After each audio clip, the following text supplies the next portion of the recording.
Shavua Tov, on est dans la période du Kinus HaShluchim, du congrès annuel de tous les émissaires que le Rabbi a envoyés dans le monde entier pour renforcer les Juifs à étudier la Torah, accomplir les mitzvot et sauver des Juifs de l'assimilation. À cette occasion, ce soir, nous allons raconter une histoire dans laquelle le Rabbi a sauvé à travers un émissaire un Juif de l'assimilation.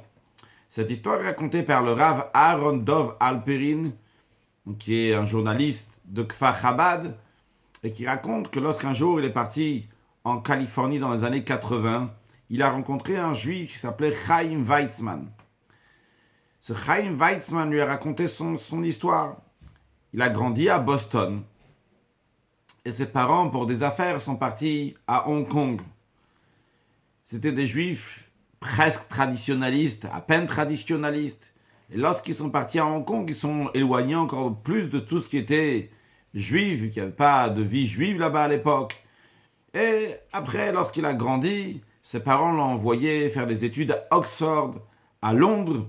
Et là-bas, lorsqu'il était à Oxford, à l'université, il a rencontré une fille qui lui convenait, etc., avec toutes les qualités. Mais juste qu'elle n'était pas juive.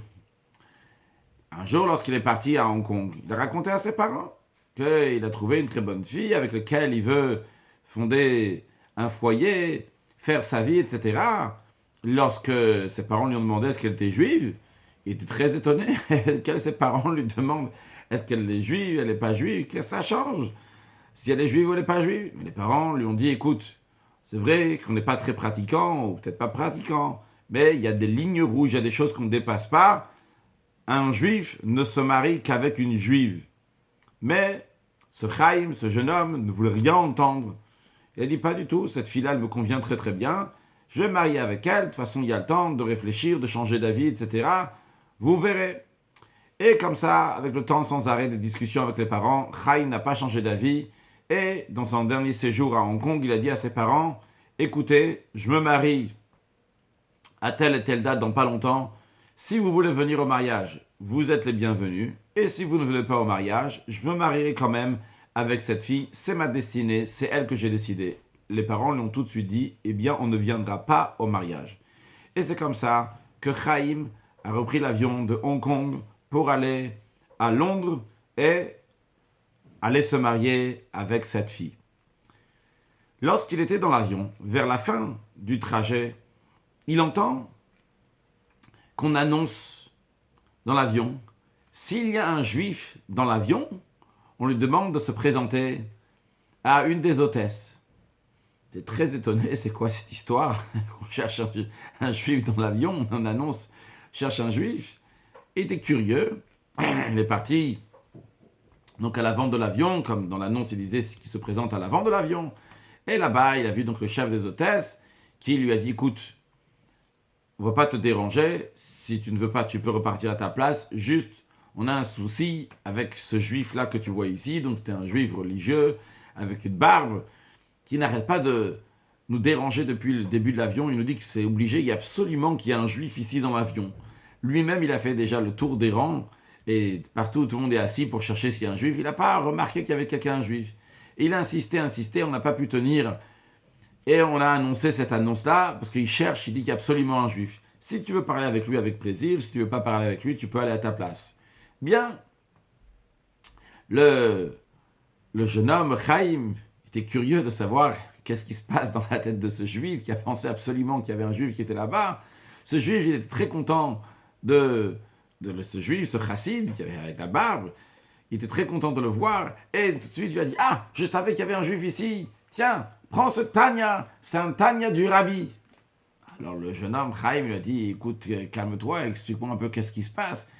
Il lui dit, écoute, je suis un chassid, un disciple du Rabbi, et je fais des affaires à Hong Kong, à Londres, un peu partout dans le monde, et lorsque j'étais en audience chez le Rabbi la semaine dernière, j'ai dit au Rabbi que j'allais à Hong Kong, de Hong Kong je vais aller à Londres, et le Rabbi m'a donné un Tanya d'une nouvelle édition qui est sortie.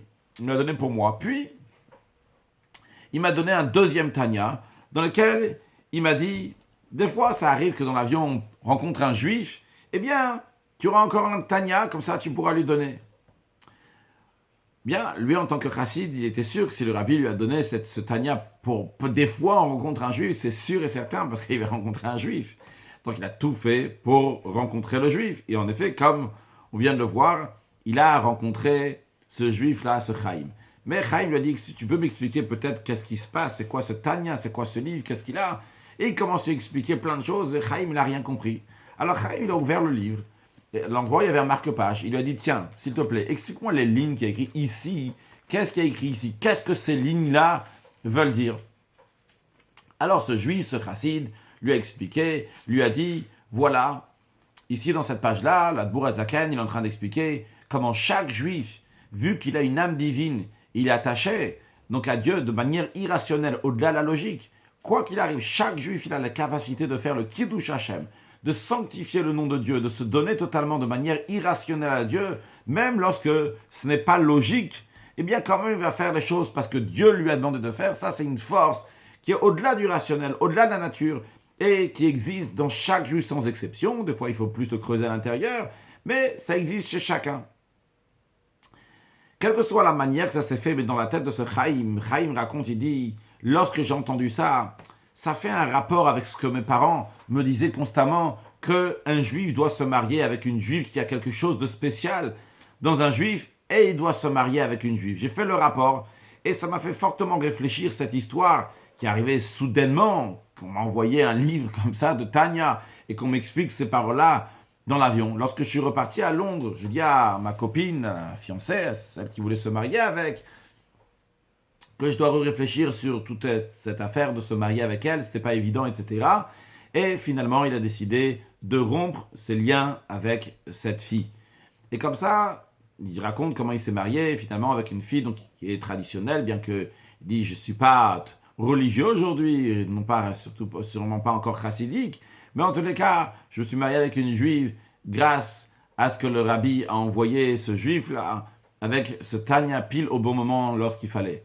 Alors, cette histoire, on la raconte, évidemment, pour la grandeur du rabbi, qui a une longue vue, il voit les choses très très loin, des choses qu'on ne voit pas, comment cette personne-là va rencontrer tel juif à tel moment exactement, avec ce qu'il avait besoin d'entendre, et cette page-là, ce message-là qui va passer, mais aussi pour encourager tous les jeunes célibataires, les jeunes juifs et les jeunes juifs, rappeler qu'un juif se marie avec une juive.